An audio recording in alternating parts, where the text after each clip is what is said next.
Hello? Hello, hello, hello. Are you out there? Welcome, everybody. I don't know where the heck our song went. Where did our song go? I don't know. It's disappeared from my playlist. So we don't have our normal opening song here. If you noticed, I was trying to find it there. Oh well, this'll do. Welcome to Lue Review, guys. Man, what a week. Welcome to the destination for critical thinking in the realm of the unexplained. I am your host, Luis Jimenez. If you haven't already, like, share, subscribe to the show, ring the bell. That way you're notified anytime we go live. Whew, what are we going to be talking about today?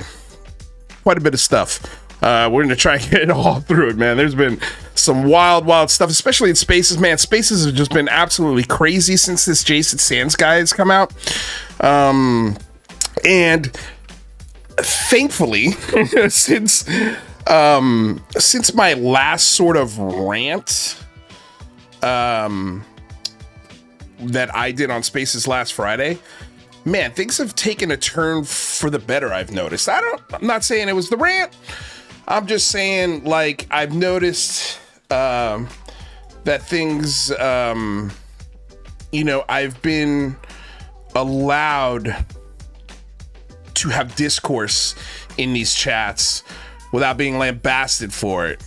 At least in the last two discussions. One this afternoon, which was amazing.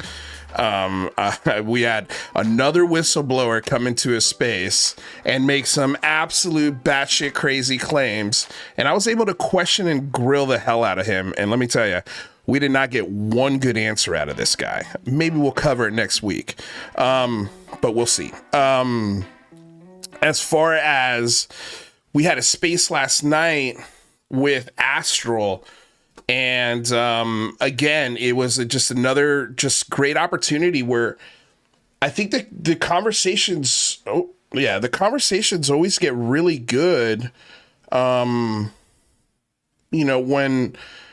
people are allowed to disagree respectfully, and push and get passionate, not angry, not upset, but get passionate about their points, and having the room to stop somebody when they're not saying something correct, and then say, okay, here's the correct information, and here's the link to back up the correct information.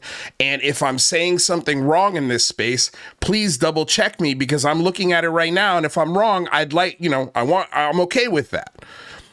And so when those kinds of opportunities arise, I think it's the best. I think that's when this show and I personally shine, because it brings new people in to this show and to a different coverage of the things that happen within the mosh pit community of UFO Twitter and outside of the mosh pit community of UFO Twitter.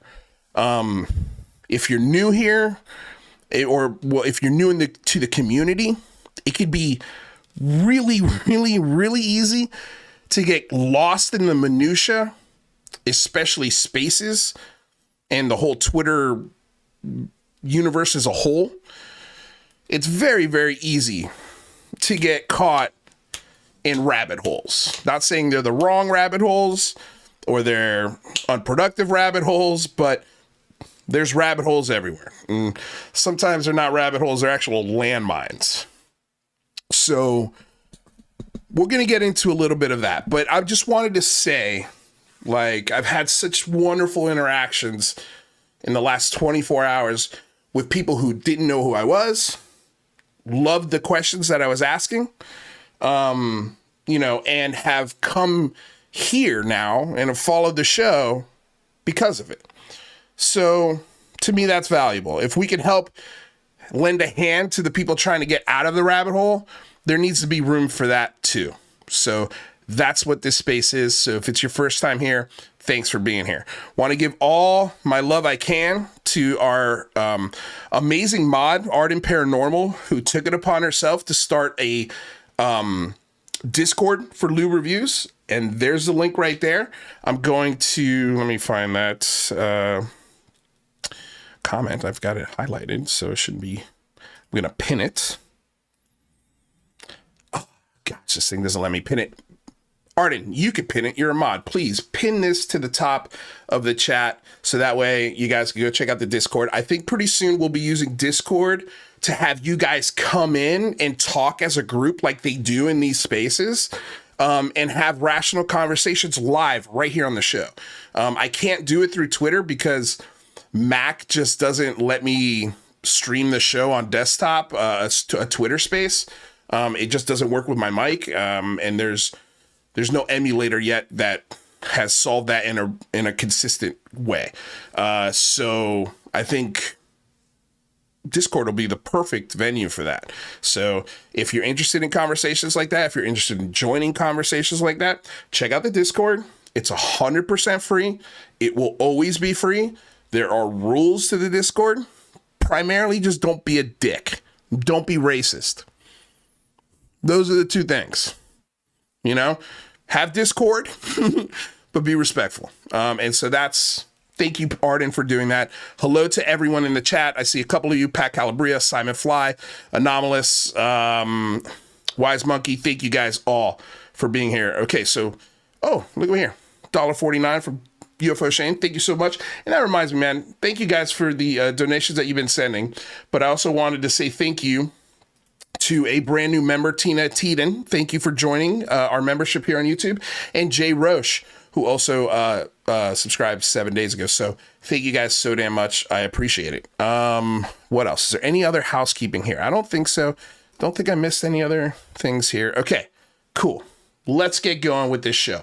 So let's switch over to everyone's favorite, Lue Reviews Awesome Screen, as I like to call it. It's the title in progress, working on that. Okay, so the first thing I want to highlight here, let me get to my bookmarks, is this, right? Where are you? There you are. So, first of all, fair use. This is a transformative work. We are educating the public on the videos that we are sharing, and this is covered under fair use and allowable by the good old law. So this is the Flagrant podcast with Andrew Schultz. Personally, I think this is one of the funniest podcasts out there. I tend to love this show, but you know, like with all shows, I think a lot of podcast hosts, a lot of TV show hosts and producers have a real blind spot when it comes to UFO grifters, and especially on shows like, you know, Jesse Michaels, or I'm thinking of the Danny Jones podcast, you know, like those crews of podcasts, those kinds of podcasts, very information, and they have a lot of CIA people on there.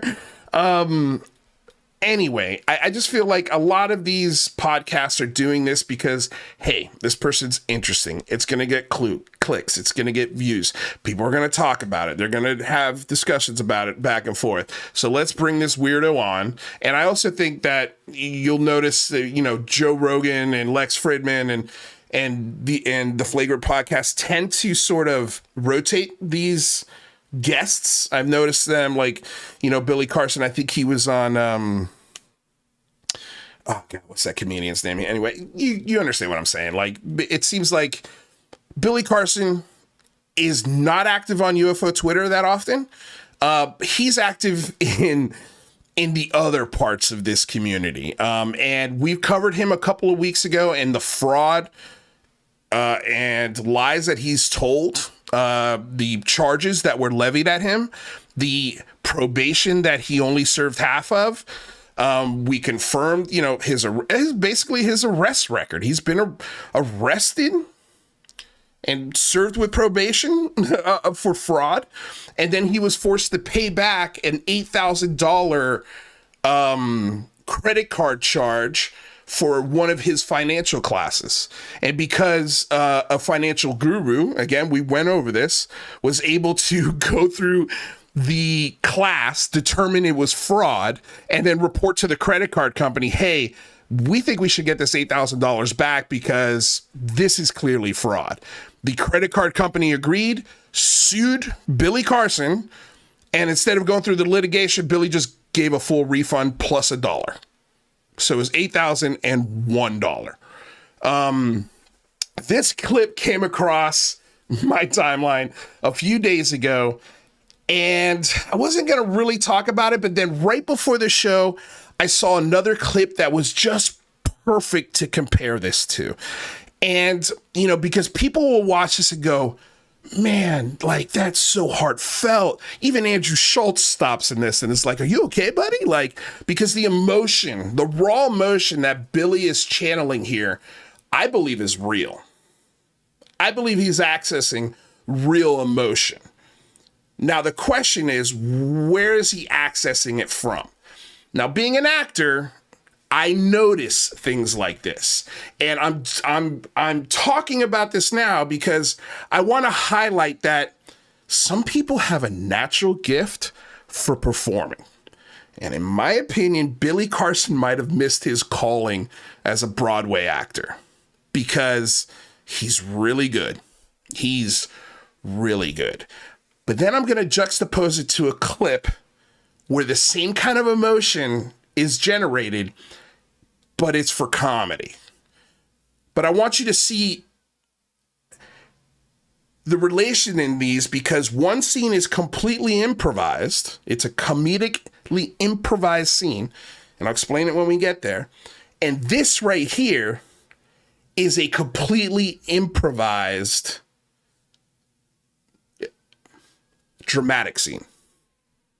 So let's talk about it. All right. I'm going to play this clip. Let me make sure the volume's right on this. Turn this up here. There we go. I had a second experience in 2010, which is well documented. I've talked about it. It took years to come out of it. Going crazy here. Hold on. Let me move this back. I had a second. Why can't I hear it? Experience in 2010, which is well documented. I think you guys are hearing it, but I'm not hearing it.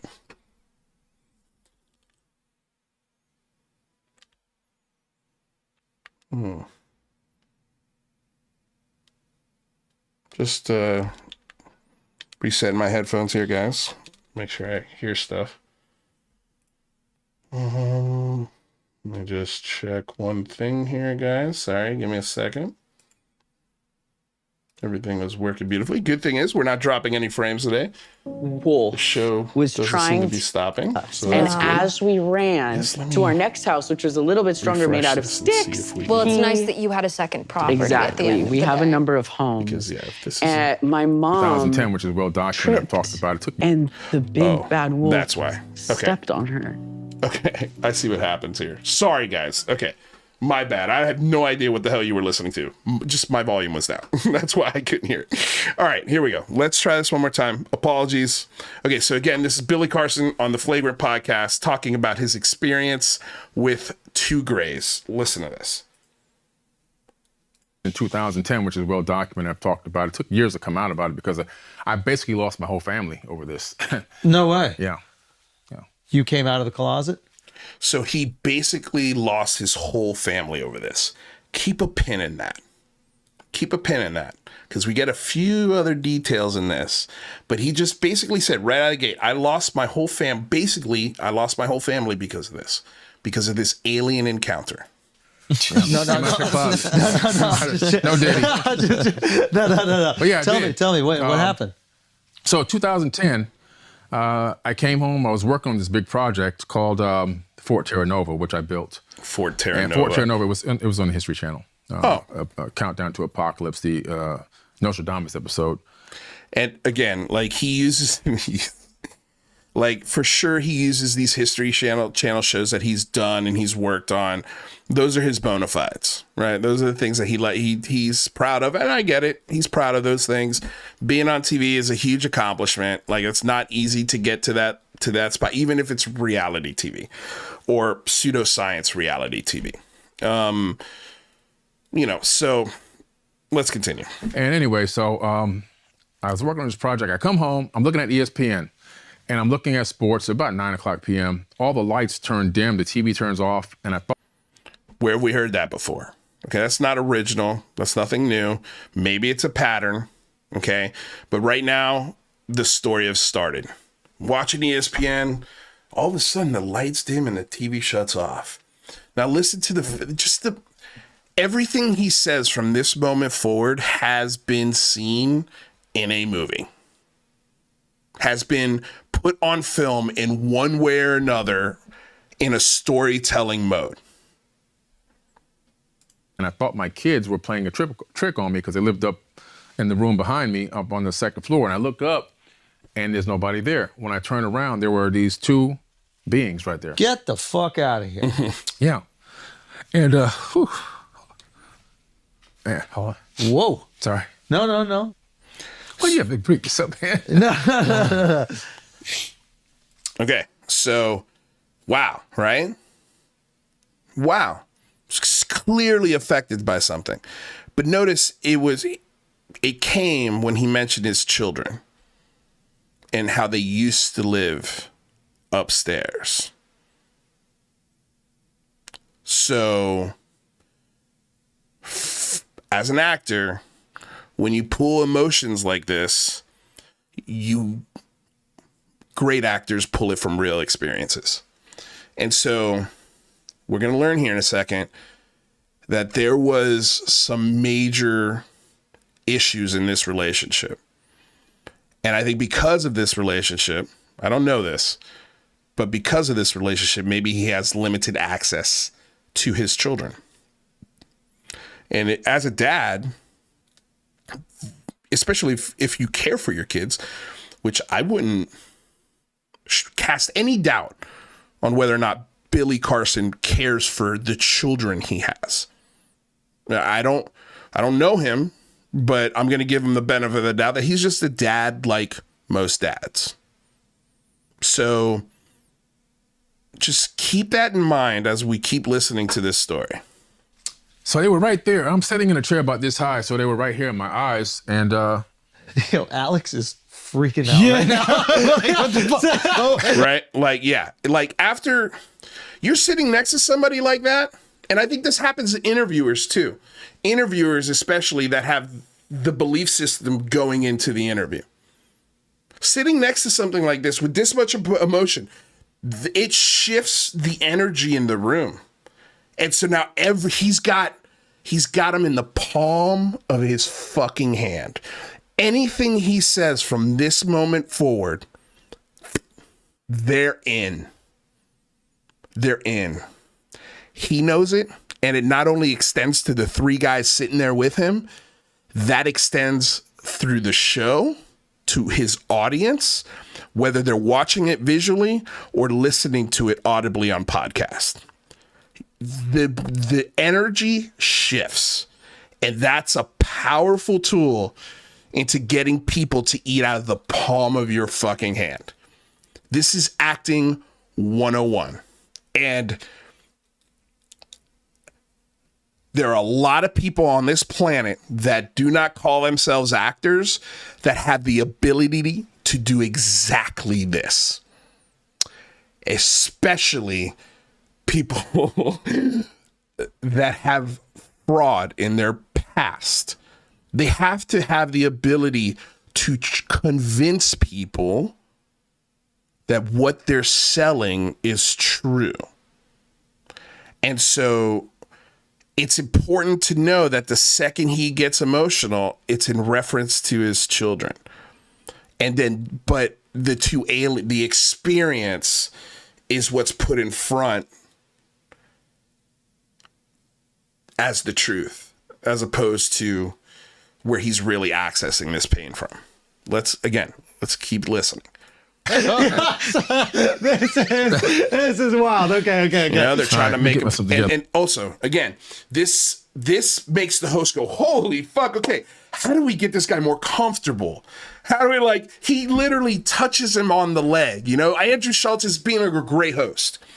He's being a great human here, right? Like, he's trying to be like, oh, fuck, we just hit a spot that I didn't expect to hit. I was not expecting this from him when he was going to recount this story. But this story ties in with his kids and losing that marriage and access to those children. Together. No, take your time. So they were there. They had the big almond eyes like you see on TV. I swear they did. So you had two beings in front of you. But they didn't look like they were real eyes. They looked like coverings of some type. And they didn't communicate with me through any kind of telepathy. See, now here is why I think he's not. If he's crying and being emotional about the alien beings, he wouldn't be rifling through the story this quickly. He wouldn't be. I bet if you ask a question about his kids and why he lost them, his story would slow way the fuck down. Way down. You know, so you get that burst of emotion. He's got you in the palm of his hands. Okay, now let me give you the fucking story. It's good. He's good. He's really fucking good. Really good. I think you should drop this whole UFO pyramid financial guru shtick. Maybe actually go get a real agent. Telepathy that I can tell, but I felt like my brain was shaking in my skull to the point where it started hurting, and I started screaming, but no sound was coming out of my throat. Where have we seen that before? Believe Fire in the Sky, right? Like he's screaming, and then they cover his mouth, you know, and then they slice that thing open, and you hear him again, and then they put that gel in his fucking mouth. Or I know that for sure that there's another film where, yeah, the sound is basically muted everywhere else, but for these things. It's nothing original, right? It's not a detail that you go, oh, wow, I've never heard that before. I can feel the air coming out, but I couldn't hear it myself. And you were awake during this period. You weren't taking awake, a nap or anything like that? Taking a nap, no psychedelics. Of course, yeah. And my whole house, everyone was in. My wife at the time, my ex-wife was in the bedroom right behind my wife, my ex-wife. Again, like that emotion comes back when that thought gets refreshed in his memory. the next wall. My girls were in that side of the house. A split floor plan. My boys were in that side of the house. So he's got. It sounds like he's got at least 2 boys, 2 girls. You know, like this is raw for him. The relationship was full of people. Nobody heard us or anything. I was screaming. A few seconds later, it stops, and they turn around and they don't walk like a person. They kind of dangle. So they. Whitley Strieber much? Kind of dangled away, and they went right through the wall. And then Whitley Strieber much? We've heard this shit before. Boom, the TV comes back, the lights come back to normal color. That's when I'm Close Encounters of the Third Kind much? Running around the house, and it was just traumatic for everybody, you know. So he freaked out in the house. Now, did he freak out because he saw aliens? I'm curious to know what year this happened. How much stress was he under? Because if this happened, let's say, when he got arrested for fraud, I can understand why he might be freaking out in the house in the middle of the night and how this was traumatic. Let's listen to that again. And then, boom, the TV comes back, the lights come back to normal color. That's when I'm running around the house, and it was just traumatic for everybody. You know? Traumatic. So he was freaking out, and he was scaring his children and his wife. That could be because he saw aliens, or that could be just some other kind of domestic dispute like a lot of families have had. Or maybe you've experienced yourself. You know, and it was like the straw that broke the camel's back. It's the straw that broke the camel's back, this experience. So that means that there was other straws and other shit and other baggage on this camel. And this was the thing that led to the divorce. There was other reasons why, but, you know, I ended up. Oh, there were other reasons why. I wonder what those were. I'd love to talk to Billy Carson's ex-wife. If anybody knows her, link me up. I'd like to get her side of the story. I wonder what she has to say about this. My one son, Giovanni, he's told me I'm scared to even come around you. And still to this day, he rarely ever calls me or comes around. It's kind of like I lost my son. I made no money off of this. I got no. Okay. Like, that sucks.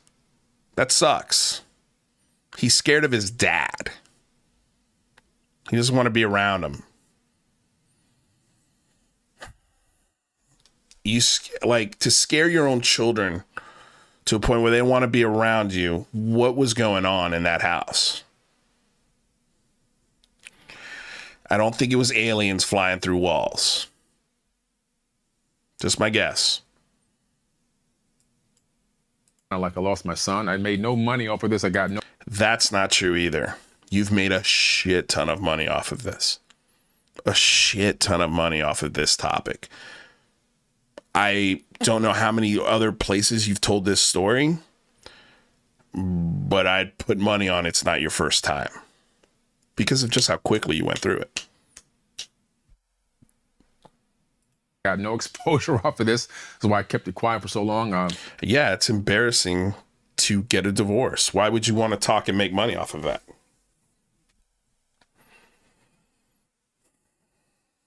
You know, it would be... Again, I'd love to get his ex-wife's perspective on this, but I wouldn't put it out of the realm of possibility for Billy Carson to create a story like this for himself and mask a very real event with an alien abduction and blame that alien abduction as to why you lost your wife and at least 4 children. And drove one of those kids to a point where they're scared of you. Yeah, I'm curious to know what year this happened. You know, lost my family, created a lot of dissension. I remember we were on the highway one day and my wife was driving at the time, my ex-wife, and she slammed on the brakes and, you know, it was like, just get out of the car, you know. Like, that sounds like almost, I've seen that on the streets. I think my mom has done that once.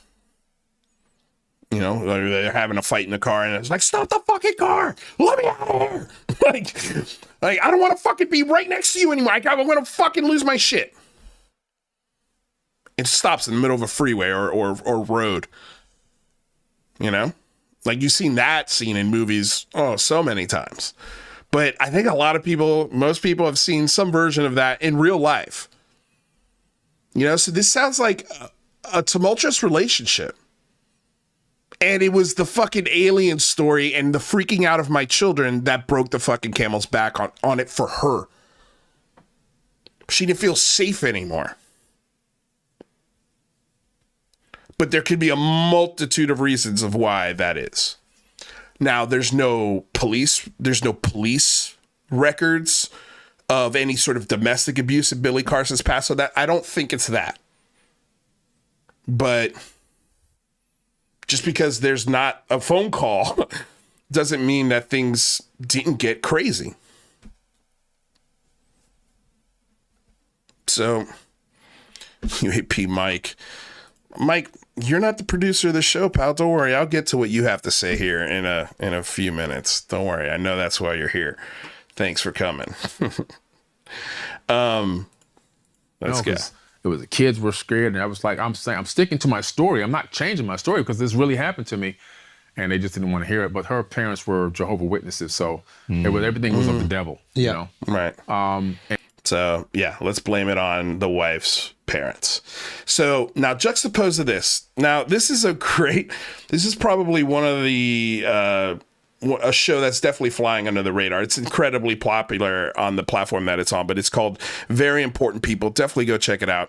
I know a lot of the actors that come through this show. A lot of them do comedy at the same theater that I do, the Upright Citizens Brigade, and it's incredibly funny. But I saw this today, and I was like, fuck, that reminds me of exactly what Billy Carson did, just in a way different format. So let's watch this.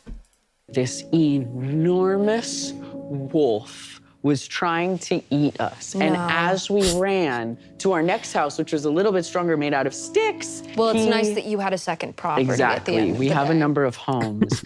And my mom tripped, and the big bad wolf stepped on her.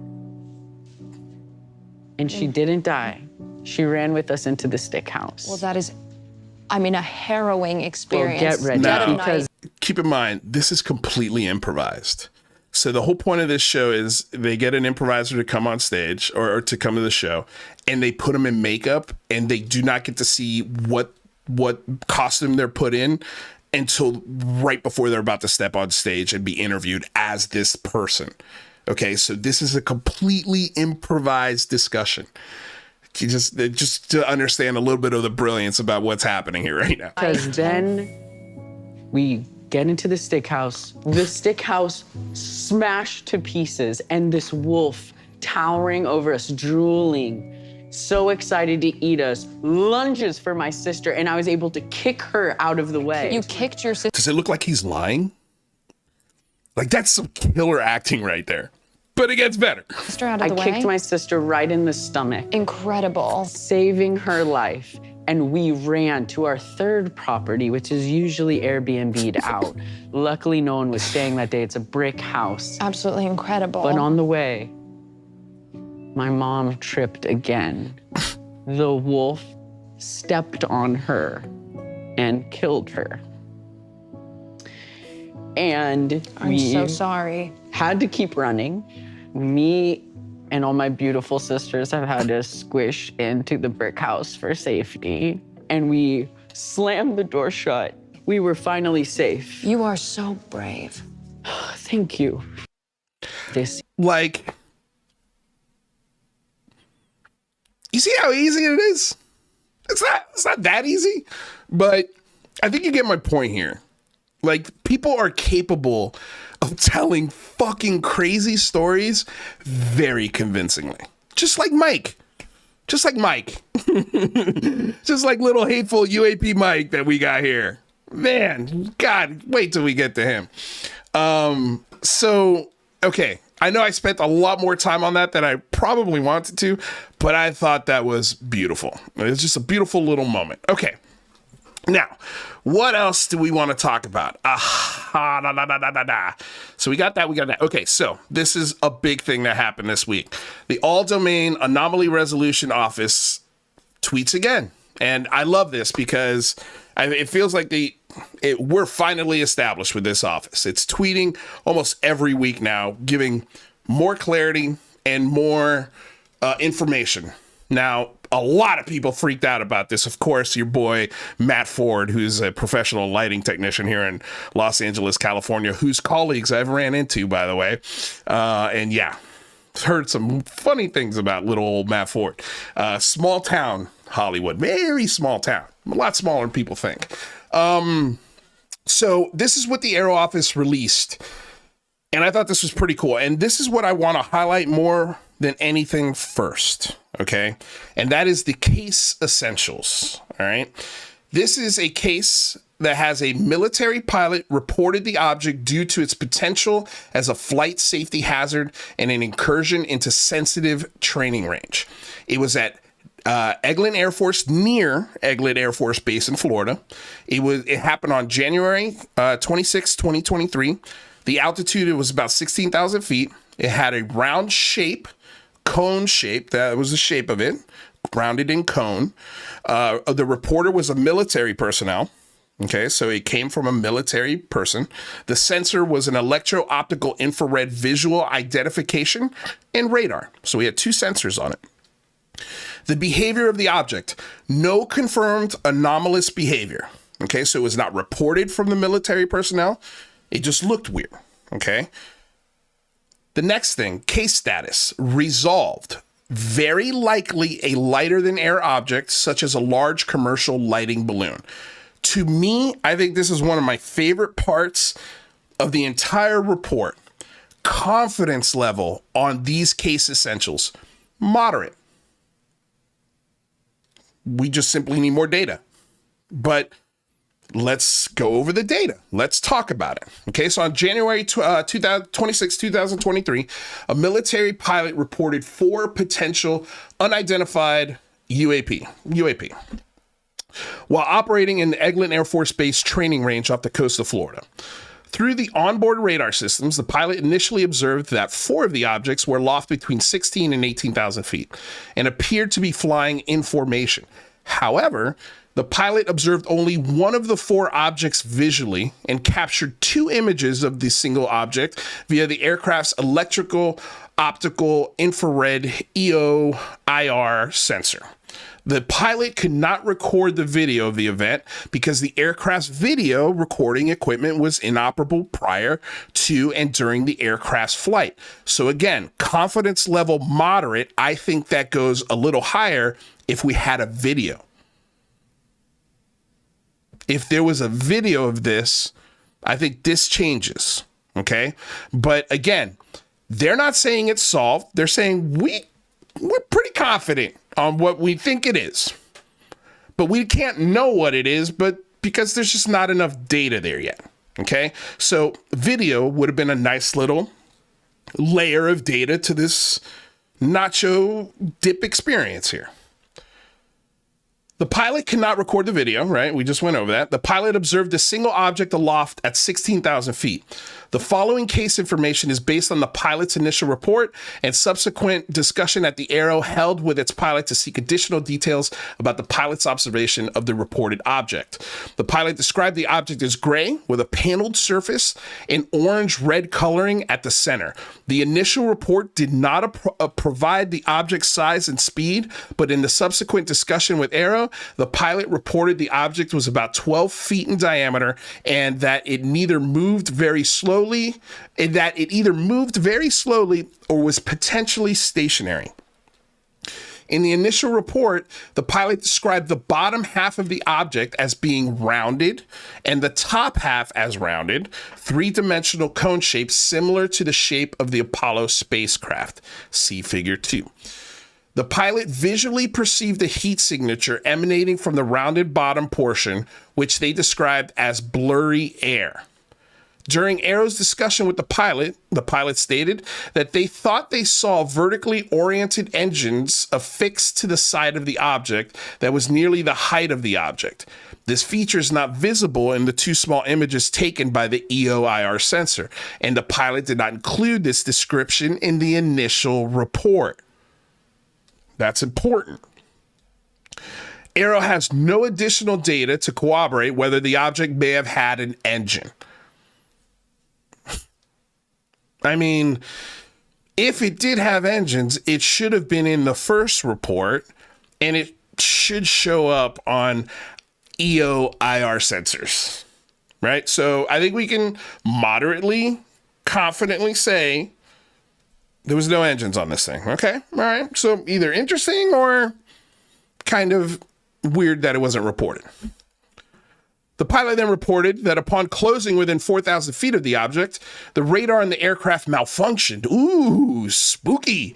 Okay, like he got close to it. We hear this all the time, right? We got close to the object and the radar malfunctioned. It just went off and remained disabled for the remainder of the training exercise. But here's the old data. Post-mission review determined that a circuit breaker had tripped. The technicians reported that the same circuit breaker on this particular aircraft had tripped 3 times in the prior months, but technicians could not conclusively diagnose the cause of the fault for this incident. Based on the previous tripping of the circuit, Aero assesses the malfunction was likely was not caused by or associated with the object. That's fair. That's just fair. During the discussion with the pilot, they recounted that after the radar malfunctioned, the object descended into the cloud deck. There was no EO/IR data for the other 3 reported objects initially observed on the radar. Therefore, Aero cannot analyze these reported objects. Key findings.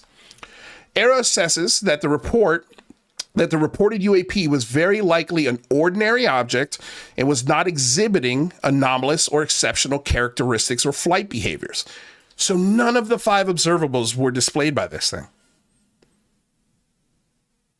We only have images, 2 images of this object. There's no video of this object. There's no ground witnesses for this object. We have the pilot testimonies, and then we have the radar that malfunctioned that we know of and why. Oh, if this story leaks out as is right now, and we don't get it in a report like this, again, this turns into something that it's not really, really quickly. But let's see what else they have to say. Arrow assesses the object was lighter than air, such as a large form factor balloon, a meteorological balloon, a large mylar balloon, or a large commercial outdoor helium-filled lighting balloon. And this is where Matt Ford lost all of his fucking 12 marbles. Because Matt Ford's a lighting technician here in Los Angeles, an indoor lighting technician. Let's be 100% clear there. But that doesn't mean that maybe he hasn't encountered these outdoor units before. Being an actor and just a citizen in Los Angeles, when you're driving around at night, it's not uncommon to see these massive light balloons to light up sets at night. They're light. They're easy to set up. They're relatively easy to tether, and they're helium filled. So it is not out of the realm of possibility, not only here in Los Angeles or Florida, anywhere that has, these balloons don't have to be used just for films. These are used to light up outdoor areas at night for parties or weddings. There's so many uses for these kinds of lights. And so it's not out of the realm of possibility that one of these lights was tethered to the ground and these guys flew by it, or it got untethered and it was floating there slowly along and happened to go close to this training area and they saw it and reported it. Just like the Aero office has deemed by law. Like, this is what the whole point of the Aero office, the whole point of Gillibrand, the whole point of Rubio was to find moments like this and be able to decipher what they are and give the American people some answers to things that lawmakers like Matt Gaetz are saying are fucking aliens. Matt Gaetz. Like, if you're sitting there propping up Matt Gaetz talking points to back up your UFO belief, seriously take a step back and consider who the fuck you're relying on for good information. Matt Gaetz, who was kicked off his security committee. He's no longer on any committee or subcommittee that is allowed to look at classified objects. Period. His colleagues are like, you gotta go. Aero has a moderate confidence in its identification of the object. Aero bases this assessment on a thorough review of the data collected, official pilot accounts of the object's description and behavior, laboratory testing of a commercial lighting balloon determined to have similar physical characteristics to the object described in the pilot's report, a reconstruction of the flight geometry and the sun angle at the time of the observation. So, great. Great. They're actually like doing experiments. They're doing the geometry. They're checking out the time of day, the angles, the observations. Like, this is all stuff that we've asked for. No anomalous flight characteristics, behaviors, or capabilities were confirmed. Aero assesses the circuit breaker trip that caused the radar to fail was coincidental and likely due to pre-existing undiagnosed technical problem with the system. The physical description of the UAP was generally consistent with an LTA object held aloft and carried by the wind. Its direction and reported slow speeds are consistent with the wind direction and the speed at the time of the altitude of the observation. So that's why they're saying moderately. Like, all these signs are kind of pointing, yeah, this was just a balloon. It didn't display any of the crazy things. The pilots didn't describe any crazy things other than their radar system going out when they got close to it. A radar system that had failed 3 times previous to this mission. And it was on the to-do list to fix. Like, and let me tell you, United States military equipment is hard to upkeep. It's incredibly difficult. So things like this happen all the time with electronics and ships and boats and fucking submarines, aircraft, all of it. Malfunctions happen all the time. That's why the military has checkmark after checkmark after checkmark after checkmark to go through to confirm things when other things fail. The blurry air observation could have been a visual misinterpretation or misperception due to environmental conditions and potentially resulted from a tether hanging below the LTA object or motion-induced image blurring. So if you've got a net that was tethering this thing down and the net is coming down the sides of it, okay, and you're looking at it from a crazy angle while you're flying by it, the draping of those tethers could give you the illusion that it's fuzzy underneath it, as if there's some sort of engine or force that's keeping this thing aloft. Like, again, this is 16,000 fucking feet in the air. Like, this is far away for these guys. They're literally getting moments to look at this thing. But I'm happy that they're reporting it. I'm happy that the stigma of this discussion is starting to be lowered enough, because this is 2023. This is last year.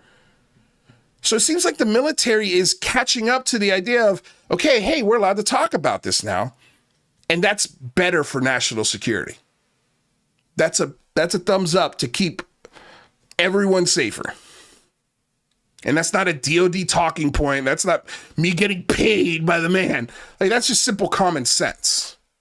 Like, we want pilots reporting this stuff because our enemies are making drones look weird on purpose so they don't report it. Because they've been taking advantage of that stigma. And now the DOD is like, yo, tell us. You're actually required by law to report it. Because we want to let everyone know it's okay to talk about UFOs now. We want you to talk about it. We need to actually hear this. and again, mandated by law.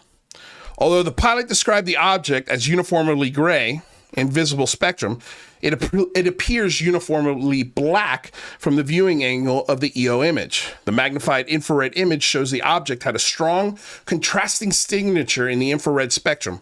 This contrast suggests either a temperature emissivity difference or a reflectivity difference between its two hemispheres.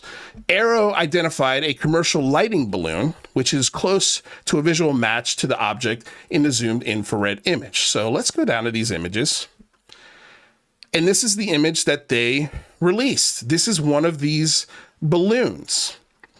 Now, the internet had a fucking shit fest when they saw this, because these are the IRIO images. Right here. And everybody was making fun of this because they, it looks like it's wearing a fucking beanie, which is, it's true. It does look like it's wearing a beanie. But again, from that far away, you can see how this could easily be this. Easily be this. I don't understand what the controversy is here. And again, this is the only 2 images we have. This is it. This is the data. These two images and the eyewitness testimony, and that's it. And so now Arrow has to try and do its best to take all of this information and try to make sense of it. And so that's why they're not definitive on what this is. They're just saying, hey, we're moderately confident that what we have here is what we're saying. Like, you know, we're not asking you to believe it because we don't know ourselves. But just because we don't know doesn't mean it's alien. And to be honest, mathematically speaking, from an odds perspective, what are the odds? What is more likely to happen in the real world? A lighting balloon like this gets untethered and floats away and wanders into an Eglin Air Force Base. It's traveling in the same direction as the wind's going that night. And these guys see it on IR, basically, from 16,000 feet, traveling at God knows how fast. And they go through the speeds on this. We're not going to read all 7 pages. Yeah, 7 pages. Because we got other stuff to get to. But it's like, what is more likely? What does Occam's razor say to you? Like, is it an untethered balloon that we got pictures of, you know, and we have examples of it in the real world? Or is it aliens visiting Eglin Air Force Base? Which one's more likely? Mathematically speaking. Like, if you're being honest with yourself, I think it's the first option. It's most likely, moderately likely. To take this and go, no, definitely not. It's aliens. You're making some big fucking jumps there, man. Big jumps. Here's the pilot's drawing of it. You know, again, it's got like this rounded cone on top and sort of half circle at the bottom.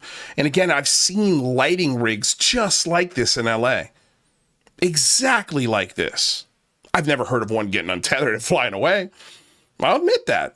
But that doesn't mean it's not possible. And I don't know, like, of all the fucking productions that happen at once in this town, you know, it's impossible to know how many times this happens in a production per year. I bet at least once a year it happens, or one gets destroyed because a tether breaks and maybe doesn't fly away, but it gets broken. Like, it gets close to flying away. So it's like, we're not reaching here, folks, you know? And again, like, they're giving the angles of the sun. Like, there's data here.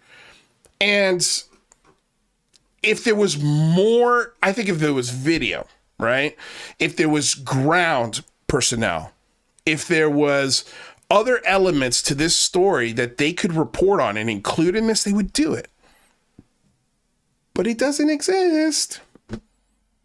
So, bravo to the Arrow office for putting out more data. This is what we were screaming at Big Phone Home 3. We were screaming for more data. We were screaming for more transparency. And here we are getting it. We're getting it. And you guys are bitching and complaining and moaning about it. And oh, you know, this looks like a goddamn beanie on a light. You know, like, this is not, like, there's no part of this that is not managing expectations. They tell you right at the very beginning that their confidence level is moderate. So, again, let's just continue to receive more data and see where it goes. See where the data goes, not the stories. So, yeah, had to talk about that, had to point that out. Okay, what is next? Let's check it out. Let's check out the bookmarks, y'all. Okay.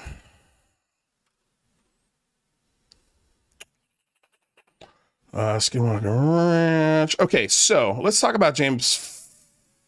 You know what? Where is? I don't think I have that. Let me.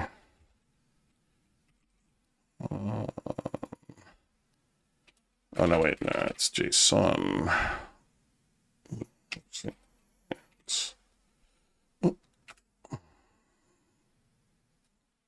There we go. So Jason Sands had put out, he had a post. Where'd it go?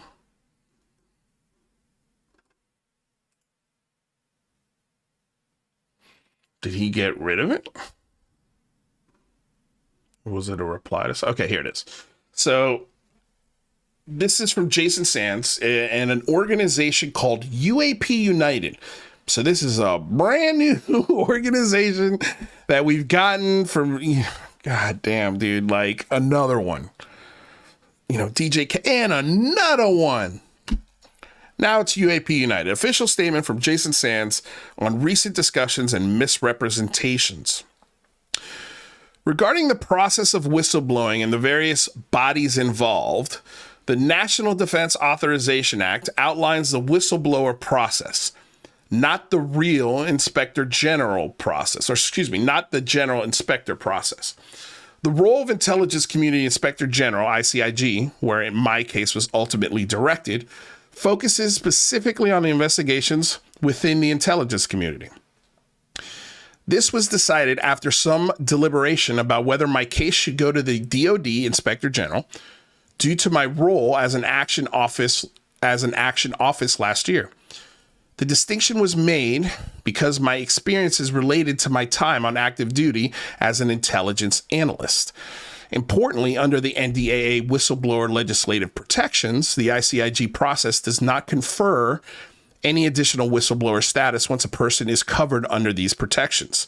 In recent conversations, particularly during the Spaced Out radio broadcast around the 3:40 timestamp, I clarified that while, quote, 20 and back is not an official program name, it refers to a significant, though difficult, experience within the programs I was a part of. It appears that this crucial part of my statement was omitted in some posts, leading to misunderstandings about my testimony. I am committed to providing more information soon to further clarify the challenging aspects of my experience with the program. There have been inaccuracies in public discussions about my clearance and credentials. Richard Doty recently suggested that that the system used to look up my clearances was incorrect. My clearance levels and specific access details are not publicly accessible and require specific read-ins, which not everyone discussing my case has. Eric Davis also made some erroneous claims regarding the system of my record for clearances. Such access is compartmentalized and limited to those with equivalent clearance levels. Both Mr. Doty and Mr. Davis have made significant errors in their public statements regarding my case. I urge them to retract their statements and correct the record. To everyone navigating through the intricacies of these discussions and disclosures, I appreciate your patience and diligence in seeking the truth. It's crucial that these conversations reflect the complexities and sensitivities of the issues at hand accurately. I remain committed to transparency and the pursuit of clarity in this ongoing dialogue. Okay, so that is from Jason Sands. I don't know if we have time to go over, I don't need that.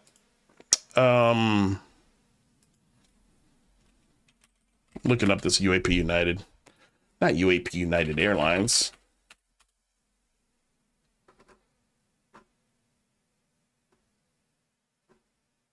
I don't see a website. Is it on Twitter, guys? You know, has anybody seen this? UAP United.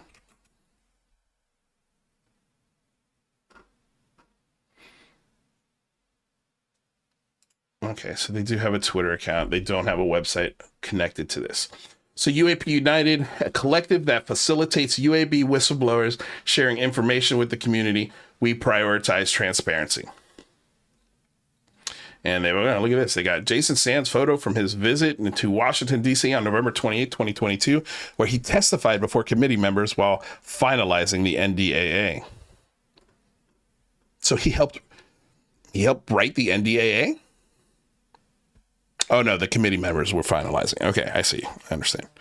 Let's see. UAP United serves as a neutral conduit for whistleblowers and witnesses to share their experiences with UAP. Our goal is to provide a platform that ensures transparency without endorsing specific claims. How is that possible? How can you ensure transparency from your client, okay, which I'm going to just call him your client, Jason Sands? You serve as a neutral conduit for whistleblowers. You can't be neutral. These whistleblowers are making big fucking claims. Either they have the evidence or they don't. There is no neutral here. You're either a whistleblower or you're fucking not. Which one is it going to be? Are you going to actually tell the American people something? Or are you just going to be neutral and hint and trust me, bro, your way through this bullshit?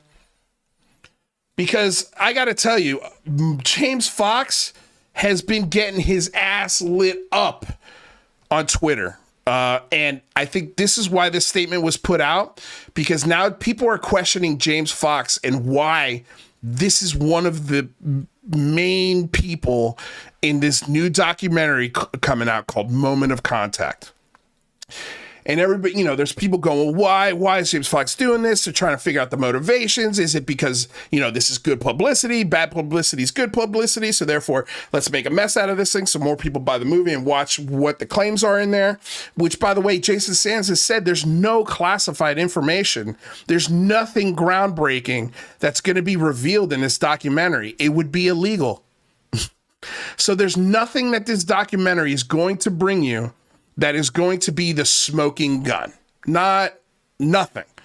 Okay. And I haven't seen tactics like this from James Fox to sell a movie before, but I have seen James Fox inflate the data that he has to sell a movie. He did it with Moment of Contact in the Varhinya case. He publicly said in a tweet that he has the video of the Varhinya alien. It's going to be in the documentary and it's going to blow people's fucking minds. That tweet is, I'm pretty sure he deleted it. If people have pictures of it, please DM me. I'd love to share it on the show. I do have another, a different sort of not as strong version of that, but he did, right here, he was doing an interview with UFO Jesus, and this is a tweet from James Fox. It says, James Fox, UFO disclosure, video of alien, comma, new witnesses coming. Right? That's a soft, I got a new alien video and it's going to be in my fucking in my movie, guys. So, he's got the video, movie comes out, and like a month or literally as the movie's coming out, it goes from, oh yeah, no, we don't have the video. We put out a reward for it. And we're waiting for somebody to claim the $200,000 reward. We covered this last year when it happened. And I know if I look in my show archives, I could definitely find this fucking text or this tweet.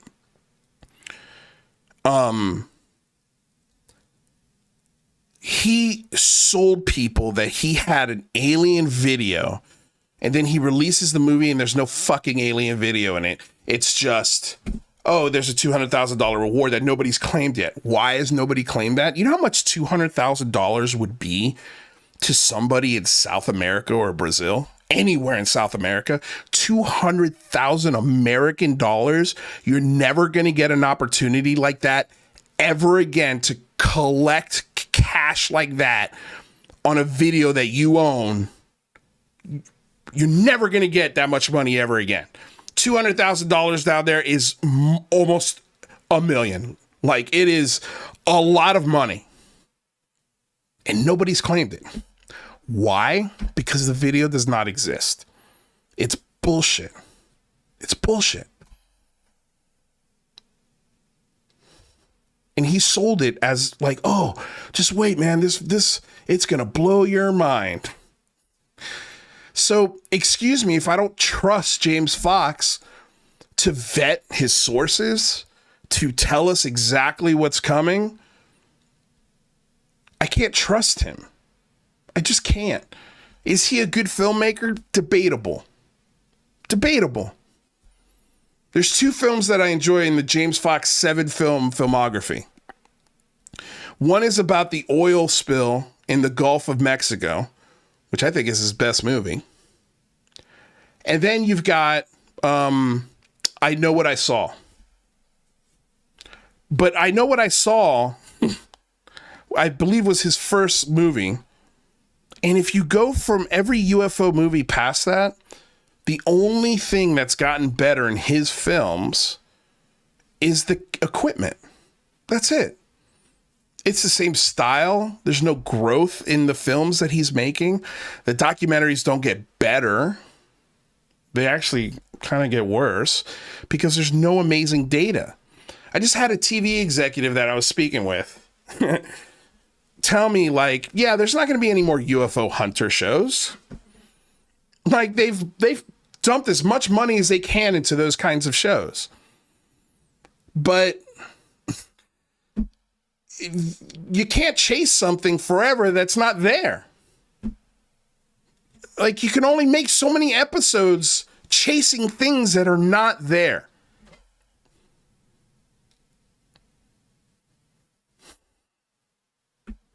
So, yeah, I don't trust James Fox to give you good information at all. But James Fox then puts out a statement because he got a lot of shit. And we'll go to the video in a second here after we read this statement from James Fox. Let me see here. Okay, here it is right here. I think he pinned it. Did he pin it? No, it's not pinned. Okay. So, but this is the last tweet yet. James Fox here. Those who know me or are familiar with my work know I fiercely go the extra mile to weed out unsupportable claims. Jason Sands already bucks against this first sentence in this statement. If you listen to any of the things that have been coming out of Jason Sands' mouth that have been completely unsupportable claims, yet he's in this movie. So right there off the bat, it's like, okay, James, what else do you have to say?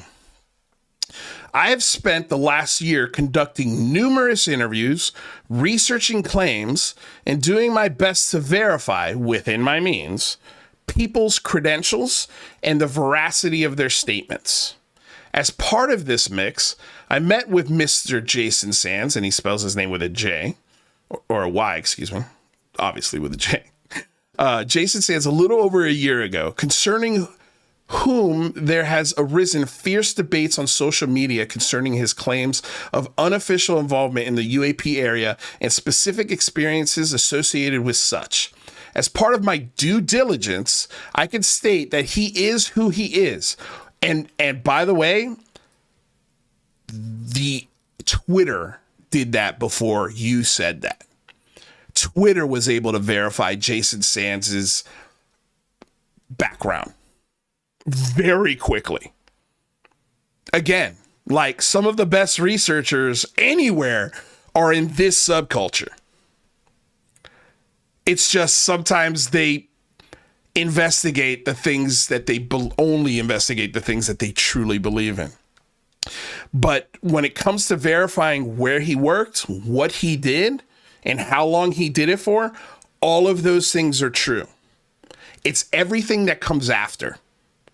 All the stuff that comes after those three things is what people are not believing and that are 100%, okay, without a doubt, unsupported.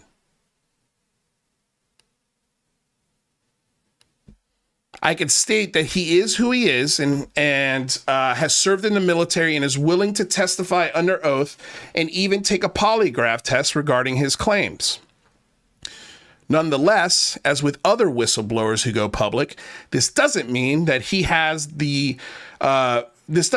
what he has stated shouldn't be questioned regarding apparent inconsistencies and difficulties to resolve claims. Evaluation of such continues to be a work in progress. Well, let me tell you something, pal. If you don't ask those questions in this documentary, because Twitter was able to do it in one space, we got some fucking cut to the bone questions in there. And if you can't ask questions as good as Twitter to these claims, as far as I'm concerned, forevermore, and I can't wait for this movie to come out because I will be reviewing every fucking frame of it. If there are no questions that were as good or better than what we got in Twitter when he showed up, you're full of shit, James Fox. And you should seriously consider getting a real journalist on your fucking staff to ask real questions. Because if you can't come stronger than a bunch of people on Twitter, then you shouldn't be making documentaries exposing truths that you say are truths. I'm sure you're a nice guy. I'm sure you work your ass off to make these films. I know making films is a passion for people who make them.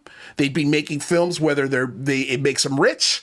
They'd be making films if it makes them poor. They're passionate about it. So they will do anything and everything to always be involved in this arena. So I understand passion. I understand work. I understand trying to get funding to make your film is one of the most difficult parts about making your own film. But again, if you're a great filmmaker and you make bone-cutting documentaries that cut to the bone of the truth,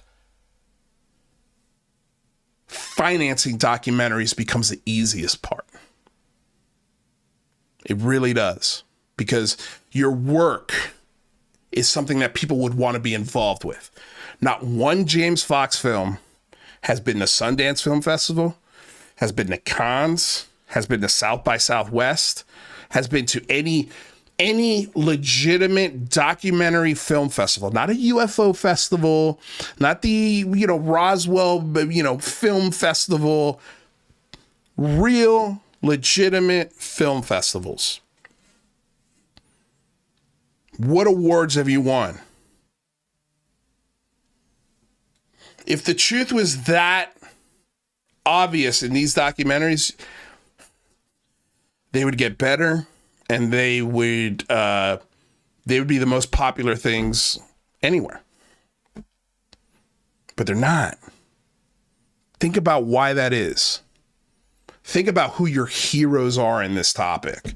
People could be nice, but that doesn't mean that all of their passion and effort is being put in a place that is helpful to society, that brings out fact instead of fiction.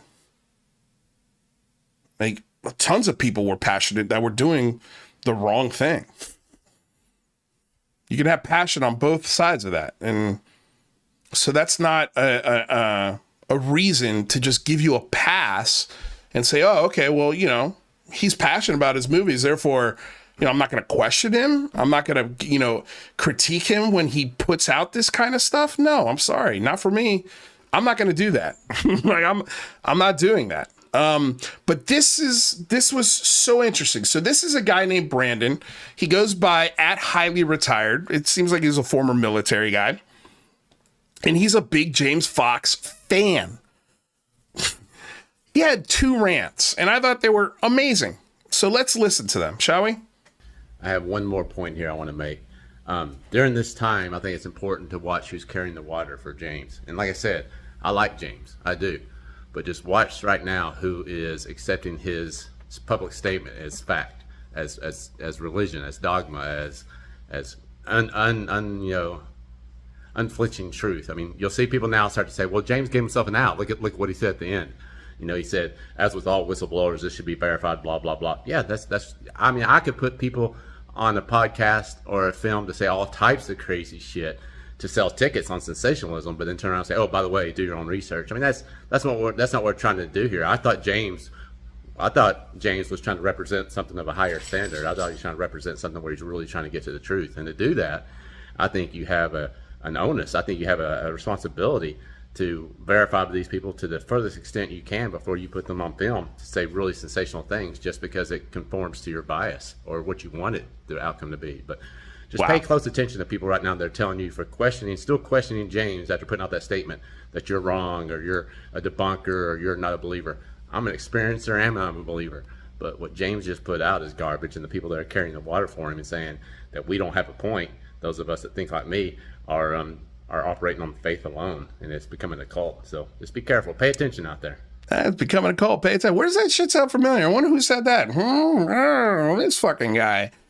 Like, so it's but time here's for part another 2 video on the Jason Sands saga. Listen, man, I'm gonna stick to my same position I had a few days ago. I love James Fox. I really do. I appreciate everything he's done, but what the statement he just put out is absolutely a nothing burger. It's just a trust me, bro. I mean, really read what he says. All he's saying is that he verified that Jason is who he says he is, that he served in the military. We'll still have a shit ton of other people. Yep. And he said that he is willing to testify under oath and take a polygraph test. Great. Let's get that done. Yeah. At least get the polygraph test done. Yeah. To find out if this guy can even pass one, saying that he was part of it. Well, fuck. If he's willing to take a polygraph test and James Fox is saying that, I hope you did it on your film. I hope you did it in your fucking film, James. I bet you didn't. I'm going to put money on it that you didn't. Oh, he's willing to take a polygraph, everybody. What? What's that? No, we didn't do that. Oh, no. No, he said it and trust me, bro. It's real. Yeah. Just buy the movie. $19.99. Amazon and all your other fine online retailers. Yeah, you can pretty much get it anywhere. Yeah. What? Like, what the fuck? Part of a 20-year and back program. I'm sorry, man, but this is trust me, bro. This is nothing, James. I'm disappointed that that's your. I hope there's more. You need to provide more verification than what you just put out, brother. Yep. I mean, I'm just being honest. What you just put out is weak sauce. Absolute weak sauce. Absolute fucking weak sauce. And Brandon, I couldn't agree more. Absolute fucking weak sauce, James Fox. Weak sauce city. And I just went and just checking out, who's supporting this guy. Of course, Alien Girl. Awesome response for sure. I wouldn't have known what to say. I know, because coming up with lies for you is very difficult. Engaging the phenomenon. Words from James. Thanks for the follow-up, James. Appreciate you weighing in on the important topic. These are the water carriers. Okay, these are the people carrying waters. Then, of course, you've got people who are not carrying water, and those are some of those people. Renate. So I don't know James Fox personally, but I've had the pleasure of meeting and talking with him in 2022.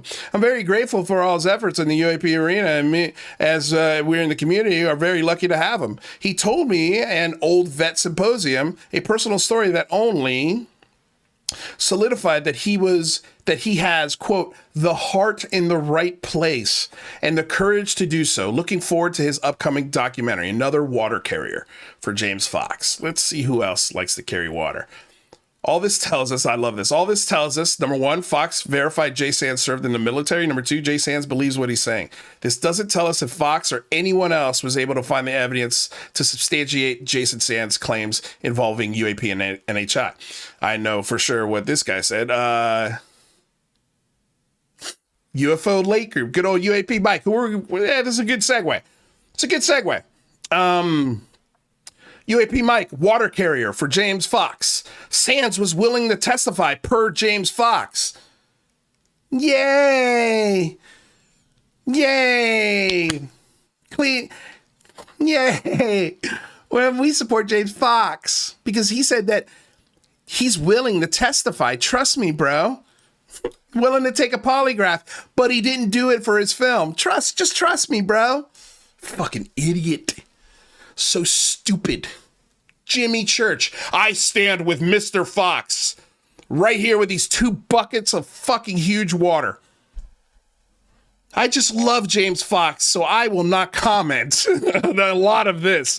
I will just say thank you, James Fox, for inspiring me to go down the rabbit hole. Can't wait for, quote, the program to come out. The program ain't coming out in James Fox's film. I promise you that. I'll call it right now.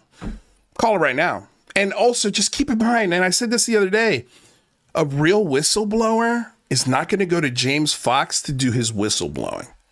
But that's the first place he went. So that should be a red flag for you. It's good to hear James Fox weigh in on this whistleblower. Like all of these people carrying water for James Fox. Unreal. Unreal. Okay.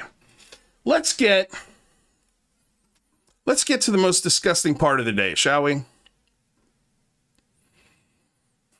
So, UAP Mike's been making a lot of claims about me and Leah.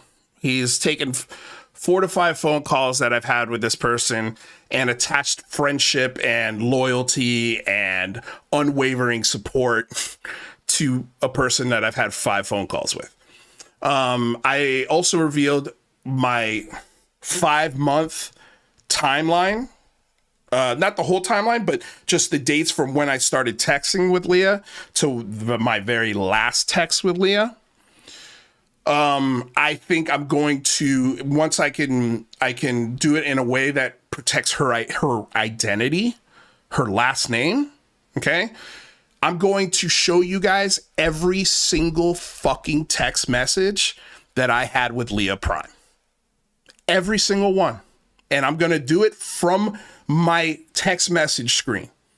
Okay. But again, I have to set up the stream in a way where I don't reveal her information. But we're going to go through every fucking text because I want to dispel this because I've already dispelled it over and over and over again.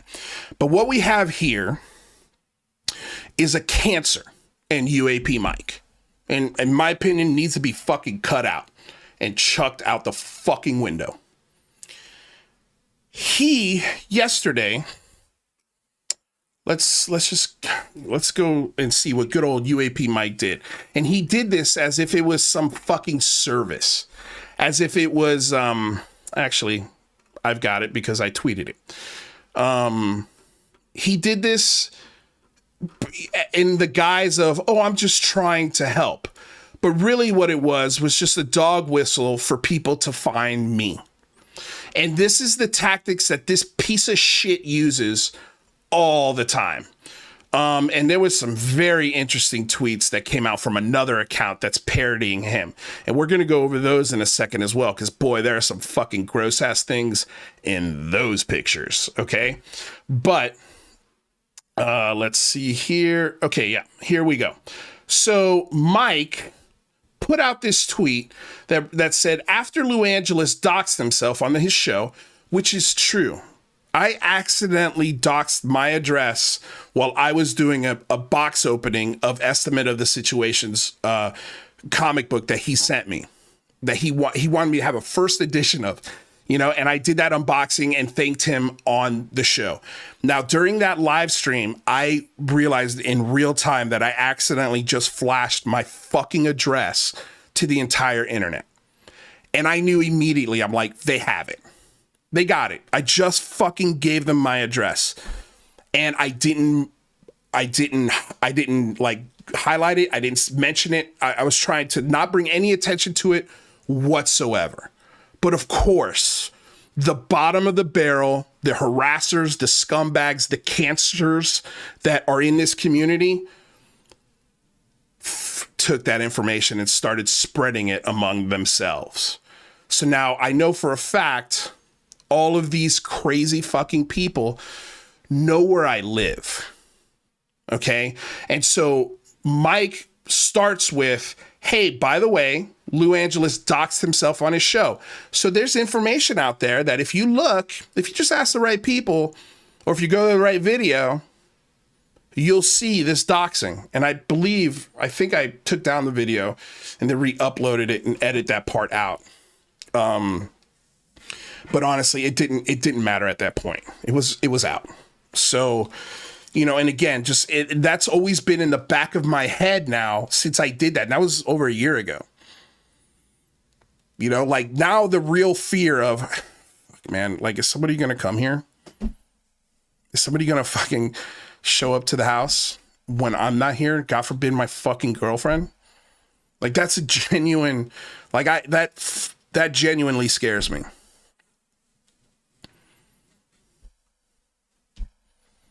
So this is him telling on his former buddy, Shake Leather. Okay, he says Shake Leather definitely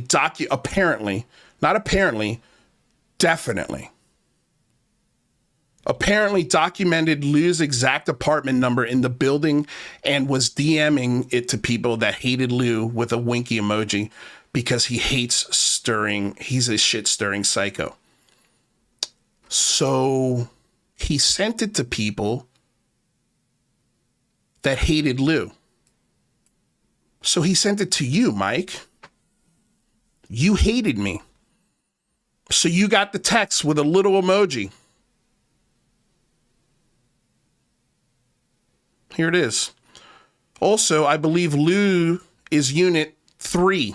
And then, thankfully, Mike, being such a good fucking guy he is, blanked out the last 2 numbers of my apartment number in that building. So they know the address of the building. They know exactly where I live. They have the fucking apartment number. I'd love to see he didn't even grammatically, this is just fucking stupid. I'd love to see the someone else get a bag of dicks meant for him and then have an awkward conversation when they take it to him, but probably better to get it straight to his door. So what Mike just did was, first of all, he partook in sharing, at the very least laughing at a mistake, and then took that information and started sharing it with people and laughing about it. And ringing the dinner bell for psychopaths. We got his address, everybody. And then this happened last July, okay? Nobody has done anything since July. And I was like, in my brain, I'm like, okay, like it's almost been a year. Hopefully we're out of the woods on that mistake. But what does UAP Mike do? He reminds everybody that my address is out there. It's findable. Oh, and by the way, just to confirm that you got the right one, his apartment number starts with the number 3. I can feel my fucking blood boiling right now, man. Like, if I saw you face to face, Mike,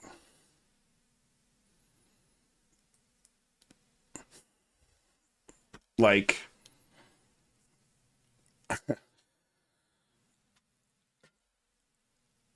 yeah, I'd have to seriously consider what my next step would be.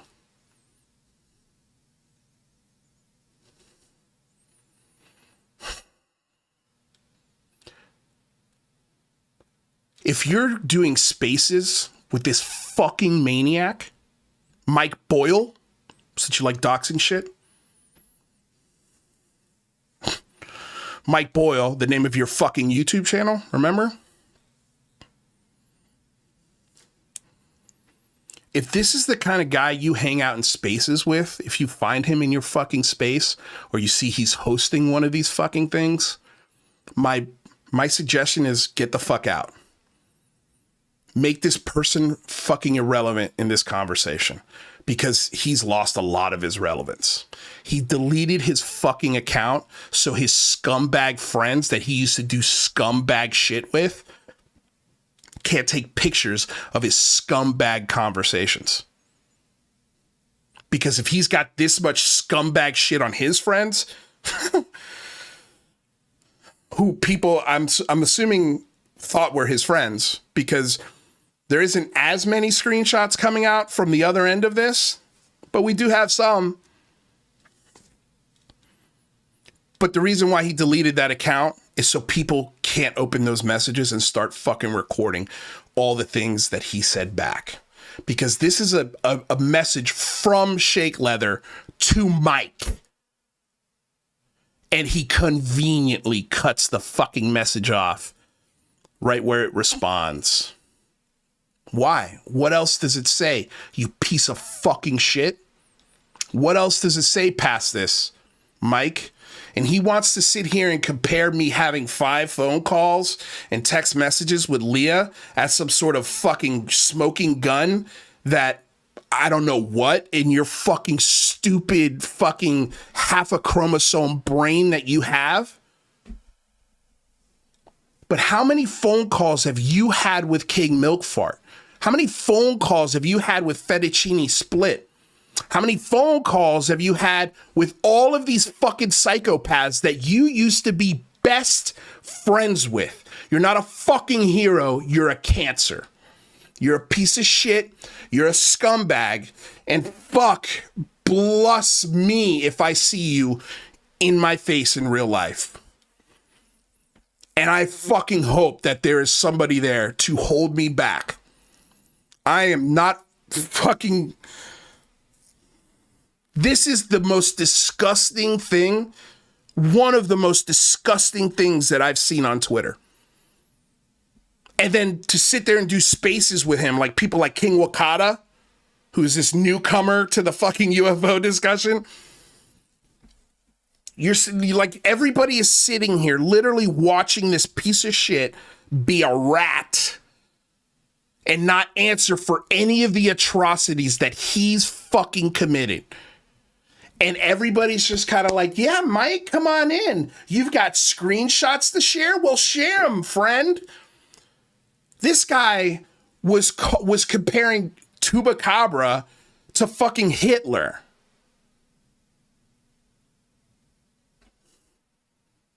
But yet, they're sitting here fucking high-fiving each other and co-hosting spaces now together. Because he's putting out information that confirms their belief systems. And so now he's snaking his way in to the part of the conversation that he used to fucking loathe. And then he puts shit like this out there as if it's some kind of fucking public service or defense of me. Fuck you. I mean, in all capital letters, fuck you. Fuck your wife, Joyce. And fuck you. I wish nothing but a plague on your fucking house.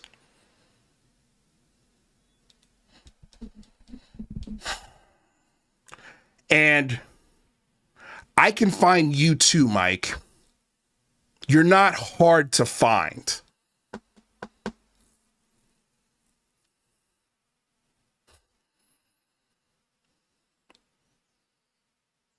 Piece of fucking shit. One day, you're gonna do this to the wrong motherfucker. And it's gonna be a bad day for you, man. It's gonna be a real fucking bad day for you. And it will probably be earned.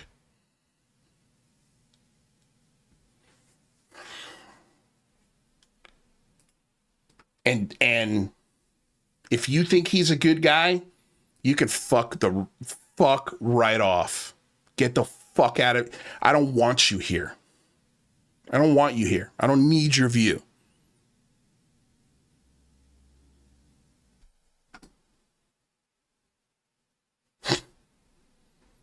He had a hand in doxing Rather. That's another cute little fucking tweet that this piece of shit had.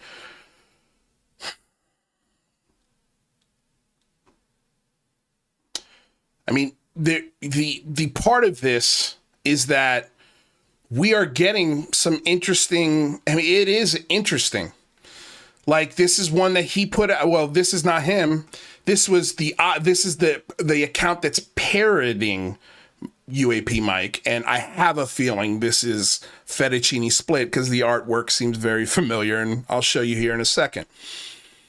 But this is...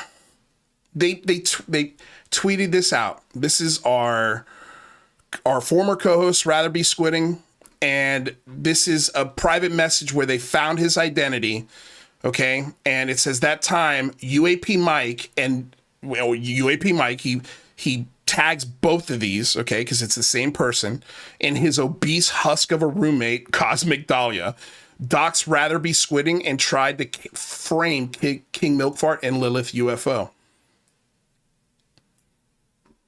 So, don't show KMF yet. They found his LinkedIn. Craig was wondering, what if we drop this stuff to Lilith, the crazy woman who docks claws? I'm not familiar with her or whatever, but was wondering what you thought. To be honest, I'm cool with KMF running with it. And to be honest, I have no idea if this is from Mike, because it doesn't show the whole picture, just like Mike does on his end. Because then I think it would show, well, maybe who's really sending this message or how this person reacted to this information. So there's always information being withheld when these assholes are doing this shit. And again, it's just another reminder of, hey, here's the dinner bell. Here's who these people are. And then what I had to ask myself is, well, it wasn't UAP Mike. It wasn't it wasn't Lilith UFOs. It wasn't KMF that first publicly said who Rather was. It was Dan Zetterstrom, this dickhead, who, by the way, boy, oh boy, we're doing some digging, not on the person, but on the things around the person. And first findings, oh boy, it's going to compete with the grossest thing I've ever seen on Twitter. It's going to compete. Let's just be patient for that one. But red flags, folks.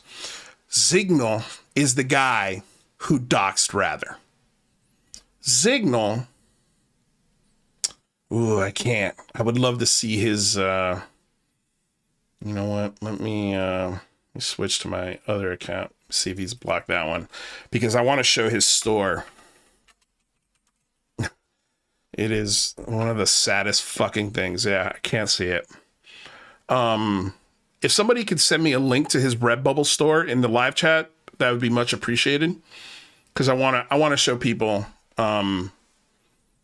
what's in his store and what kind of fucking cult member he is. But he was the one who doxed my co-host. It was him. So who did that information come from, and how did it get to Dan? And why was it Dan the one that doxed him? Was it because he's in England and it's a lot more difficult to prosecute someone across the ocean for doxing someone? I don't know. Maybe.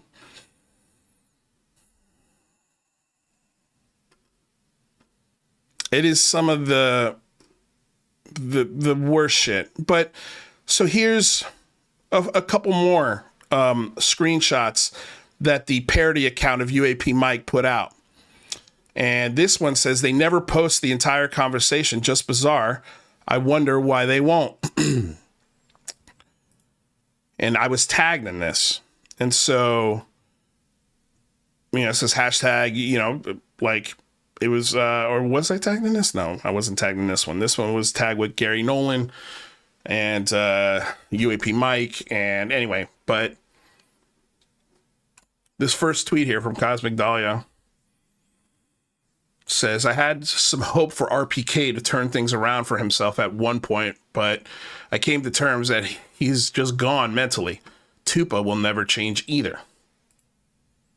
And then, of course, we get this wonderful artwork of Dahlia here. And this is the classic move. Anytime they want to fucking belittle somebody, they puff up their cheeks, they put a bowl of food in front of them, and they make them look like this. And when I tell you, this is fettuccine split. And this Dahlia has done this to my girlfriend. So, honestly, this image is a perfect representation of the soul of Cosmic Dahlia right here. This is her fucking soul. It's actually not totally accurate. It can get grosser. Of course, if this wasn't pudding in just a big bowl of shit, that would be closer to a representation of who this fucking person is. This one is the real interesting one.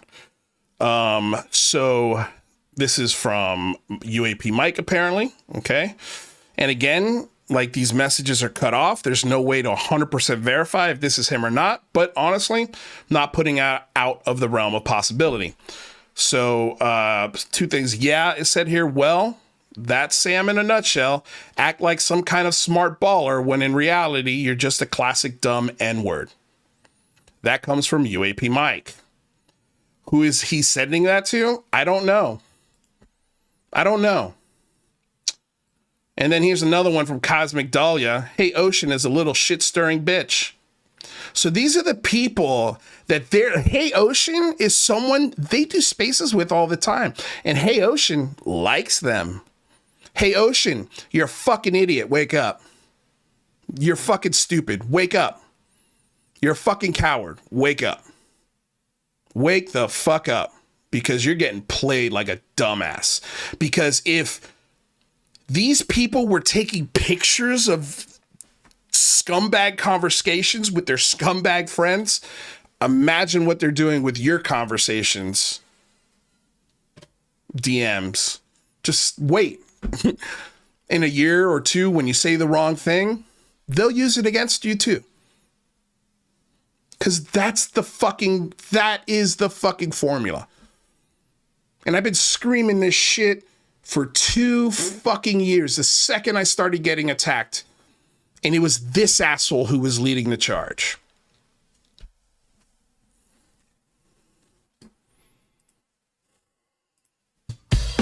Nobody should be doing this scumbag show. Nobody should be partaking in any spaces with UAP Mike, in my opinion. He is a fucking cancer. He is the worst possible person. He's close to fucking KMF. Him and KMF, honestly, they're in a fucking dead heat for shittiest person alive. And Cosmic Dahlia is running a real close fucking third. You know? Might be, I don't know, I gotta look at that leaderboard again. Because it fluctuates every fucking day. Anyway. I think that's enough of that fucking scumbag, loser, piece of shit, drug addict, asshole, wank stain, dickless, ballless piece of shit. Sorry, it went to that fucking... The show took that fucking upset turn, but I have to fucking address it. And these text messages between me and Leah are coming really soon. I'm going to show you everything. So that way there's no fucking mincing of words or any of that bullshit. Although I'm sure they'll take these text messages and add their own fucking meanings to all of them. But I know what I'm saying is true, and I don't have any problems showing the full messages. Unlike UAP Mike and his abhorrent counterpart. His Rosemary's Baby. Okay. What is next? How much time we got? We got about 15 minutes. John Greenwald, by the way, is doing a deep dive on the emails between Grush and Arrow and Chris Mellon. So that starts at 5 o'clock. So if you, right after here, go check that out, because I think that's going to be pretty cool. So this is one of the, your moment of UFO cults, kind of like our moment of Zen. So this is a gentleman named the Alien Interview Truth, and he's at Stewart's SHGO, and it says that Jon Stewart, investigator, author, former pro wrestler on ESPN, a candidate for Congress and the office of Illinois governor, proud husband, father, and grandfather. I've never heard of this guy. I've never seen him wrestle. Okay. Let's hear what this guy has to say, because this, to me, is one of the funniest fucking things I've ever seen. That's why I'm here today. I'll take any questions that you might have. Yes, go ahead. Do you fear for your safety? Do I fear for my safety? Well, I could tell you this, and this is a snapshot of the film that was smuggled in 1991 out of a facility just south of Area 51. If I am truly in danger, that means that this film and this being is real, and God help me. But if I'm truly in danger and this being is real, that means the extraterrestrial program is also real. And I say, God help us all. So he's holding up a photo of a debunked puppet he thinks is real. and he doesn't believe Jason Sands. Any other questions? So I was wondering, how long has this been going on, as far as to your knowledge? That's a great Does it date question. back to, My like, World War II, or investigation, what? yeah, that's a great. Thank you. That's a great question. My investigation is lasted. That's why I'm here today. I'll take any questions that you. Just fucking wild, man. Like, these are people running for public offices. I got a message from our mod, Arden, who said, it's not UAP mics. It's a new YouTube channel with no content. Arden, can you send me that link?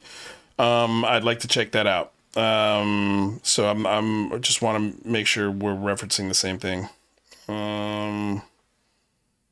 Let's see here.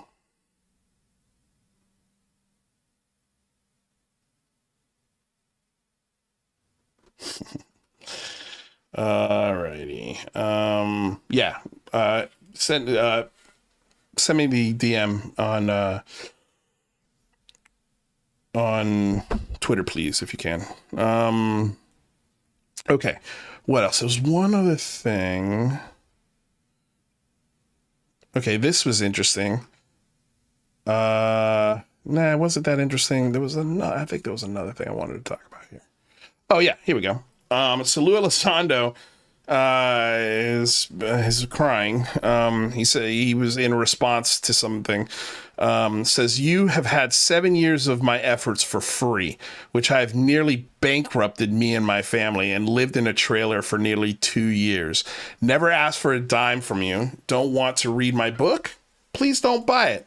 It's my unfiltered experience, not asking you to buy or do anything.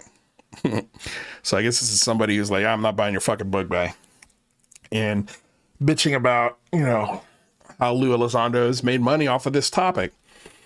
And I got to tell you, when I first met Lue, he told me he was living in Encinitas, close to the TTSA headquarters or whatever. So he had a house out here in California at some point. California's not cheap. And I know for sure that Lue Elizondo didn't just devote hours and hours and hours and hours of time to TTSA and not get paid for it. He got paid for it. He did 2 seasons of television that he definitely got paid for. And I'm going to get some numbers here this weekend to get an idea of what a person like Lue Elizondo would make on a show like that, because it doesn't apply to SAG rules. It's a completely different kind of contract. It's a reality television contract. But if the show gets renewed, those numbers go up. And while compared to a SAG show, they're not high, it wouldn't be out of the realm of possibility $2,000-$3,000 an episode, 10 episode season. That's not chump change. And then you do 2 seasons. That's a full year salary. So he has made money off this. Now he's writing a book. He's going to make money off that. And he's trying to sell this book rights to produce a film. So he's going to make money off that. A lot of money. A lot of money. So this is just not true. And, like him crying a river, sorry if I don't give a fuck. Like, and when you ask McGowan about that trailer he lived in for 2 years, bit of an exaggeration.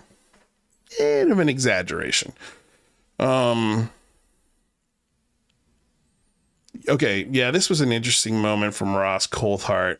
Let's play this, of course. Always love listening to good old Ross Coulthart on News Nation. He loves bringing the facts. So this is Ross Coulthart asking about asking Brandon Fugel if the show fakes what it does. And so this is, let's listen to this. So we asked Brendan Fugel whether the show fakes what it does, and his answer was fascinating. He says that it's written into the contract with the History Channel that under no circumstances can anything at Skinwalker Ranch be faked. But I tell you what, there's plenty of viewers out there who are convinced that the show is gilding the lily, and they are not going to be convinced otherwise. Gilding the lily. I'm actually quite impressed by how scientific and methodical they often are. With what? Rockets? What science? What science have they brought forward? Zero is the answer. Zero fucking science. There hasn't been one iota, lick, or fucking crumb of science in the Skinwalker Ranch show. Not one. As a matter of fact, the science guy said he saw a UFO, and then when Mick West blew it up and replayed it and zoomed in on it, it had wings like a fucking bug. That's the impressive science. That's the science Ross Coulthard is fucking impressed by. And Ross, for as much as the show is fascinating, the work, I understand. And if you ask them that, why not get the actual, like, it would have been nice to hear him say that. No, it's just Ross telling us, trust me, bro, this show's really good. Can be just as dangerous. Let's take a listen to what Brandon said happened to 2 employees who were hurt while on the ranch. There was that terrible time when one of your staff suffered a horrible, I think it was Thomas Winterton. That you think it was Thomas Winterton? You know. Security manager. He suffered a terrible Thomas Winterton, whose daddy, by the way, is a senator of Utah. Thomas Winterton, who got a whole bunch of money to do Phenomenon from the city of Vernal, Utah. Not exactly one of the most trustworthy guys. Says his head swelled up, but, you know, we never heard that from the doctor, the reasons why, or, you know, we just get an x-ray and a trust me bro story from good old Thomas Winterton. Swelling in his head that saw him hospitalized after they began digging into the ground. And I think on another occasion when Travis Taylor was opening a porthole into the ground, something similar happened. He was overcome by some kind of fumes or compounds. Well, actually, he ended up sustaining radiation burns. He was suddenly exposed to radiation. Yeah, there was radiation, and it ended up going to the hospital. Okay, so real quick, Ardent Paranormal sent me the YouTube link for UAP Mike Boyle. Yeah, there's no videos on here because he took them down. He took them down when I found it, and then says, "Oh, I'm doxing him because I point everybody to this YouTube channel." He just took it down so that way he can claim doxing on his end when it's not a dox. It's his. Here, I'll pull it up right here so you guys can take a look at it with me. This used to be his old UFO channel, and I'll show you quickly here, hopefully. Let me see. I'm pretty sure I've got I've got a photo of the old YouTube channel.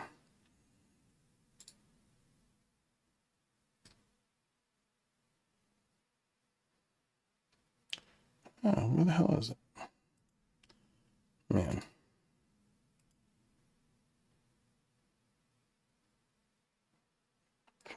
I mean, let's see.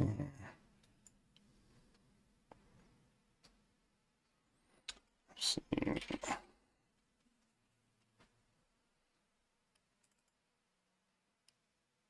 No, that's not it.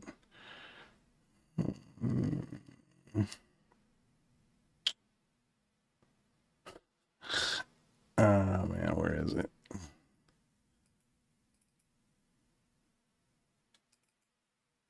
Here it is. So here is Mike Boyle's original YouTube channel. You'll notice that the screen name here, Mike Boyle 9509, Mike Boyle 5268. Okay, so these are different. That's interesting. Where did this one come from? Let's see what happens when, okay, let's see. Interesting. Oh boy, things just got weird. UAP Mike Boyle. Or no, wait, excuse me, it's Michael Boyle. E.L. Boyle 268. Oh, there he is. Oh, he put it back up. There it is. He still got it back up. Good for him. Yeah, he's taking us down. He's putting it up. But yeah, his videos are back. Good, because there was a couple that I didn't get to download, if I'm being honest. But yeah, so here's Michael Boyle, his YouTube channel. He's made, see how many videos he's got, 4, 8, 9 videos about UFOs and UAPs. And he calls himself, he told me one time, I have a successful podcast and YouTube channel, so I know what it's like, man, 9 videos is the thing he was referring to. And let's see here. Not one of them broke 1,000 views. This was the closest one that came to it. So yeah, there you go. There's, if you guys want to check out Mike Boyle's UAP channel, there it is. But yeah, it's funny, man. He took it down. Now it's back up. He's just such a little weird asshole. Why don't you make public your old Twitter account? Make that public again and let people go through that. I'd love to go through that, because most people don't spend their time taking pictures of people's timelines. It's not a normal thing, but I'm glad I took this fucking picture because he had taken it down, especially after our debate or before our debate. This was not out. This was not here. So just interesting shit. Let's see here. UAP Mike said, had to start this channel since you doxed my old one. Yeah, right. You can't dox a fucking YouTube channel, stupid. You cannot dox a YouTube channel. You cannot dox a YouTube channel is public, bro. Guess what? I'm going to share it in my fucking chat so all of you can go check out this shitty, terrible fucking channel. And maybe we can get one of these videos over 1,000 views. Let's try and get the one with 900 something. Let's see if we can get him successful. Yeah, 900. He needs just another, fucking 85 views here. Let's do it. He's got 22 subs. Let's try and get him to fucking 0. Do not sub to him. Please do not subscribe to him. But yeah, I mean, this is a public fucking channel. It's a public channel, bro. There's no doxing you. There's no join. July 13th, 2012. 10 videos, 22 subs. You're fucking that's not a dox, stupid. It's not a dox. Grow up. What you did yesterday was way closer to a dox. Infinitely closer to a dox. But I'm not going to bitch about it because I fucking put my address out there on accident. That's my fault. Just like this is your fault. So just own it, stupid. That's all. Just fucking own it. Fucking dumb. Fuck, you're dumb, dude.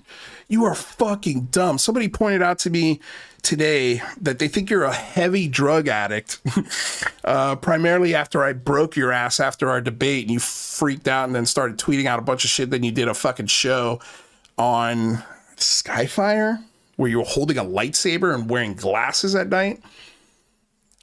Your energy shifts are insane. You've admitted to fucking shrooming. Are you shrooming every day? Shit's not healthy, bro. Don't do that shit every day in moderation. You know what I mean? In moderation, Mike. Dude, what a fucking goonball. What a goonball. Okay. That's it, you guys. That's the show. That is today's show.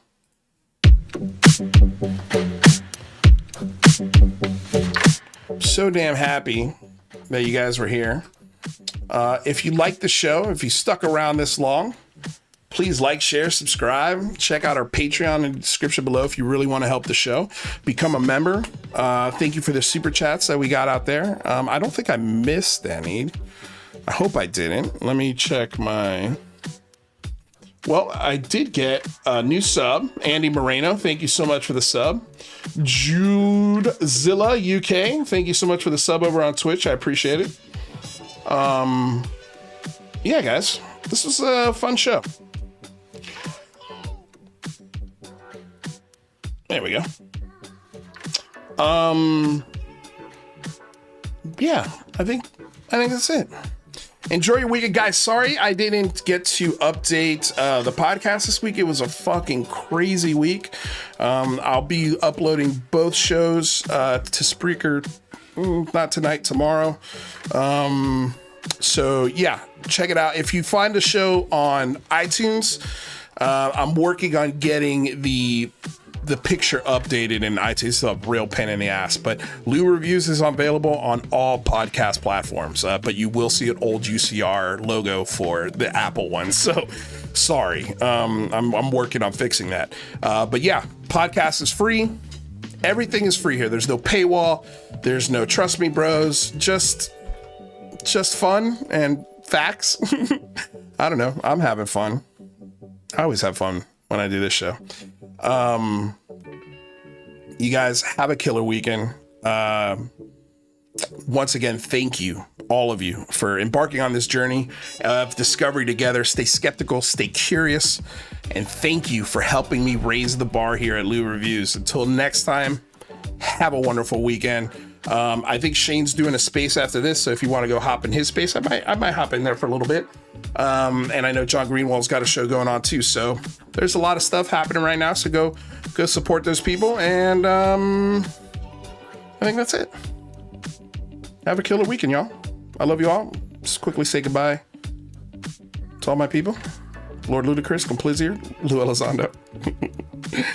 Love it. Wise Monkey, Horse Lover Pat, Archangel Reese, William Runner, Jay, Lotus Head, Complizir, all of you guys. Thank you so fucking much. And again, just thank you to the people that have been in these spaces. The last 2 days of spaces have been a lot. It's just been so, again, just productive. And I think people are getting to have access to who I really am. Like, as far as when I have discussions with people and yeah, I mean, again, we had a whistleblower, you know, and I think I was asking the best questions in there, and I got a lot of messages saying, hey, thanks for doing that. Like, thank you, you know? No problem. It's my absolute pleasure. So with all of that out of the way, you guys, I love you all. Have a great night. Lou, you've been here for years, as you know. Refrain from insults, not out of a woke thing, but out of a validity of argument. Be better. Be well. Not when it comes to UAP Mike. Fuck that guy. Fuck that guy hard. Have a great weekend, y'all. Peace out.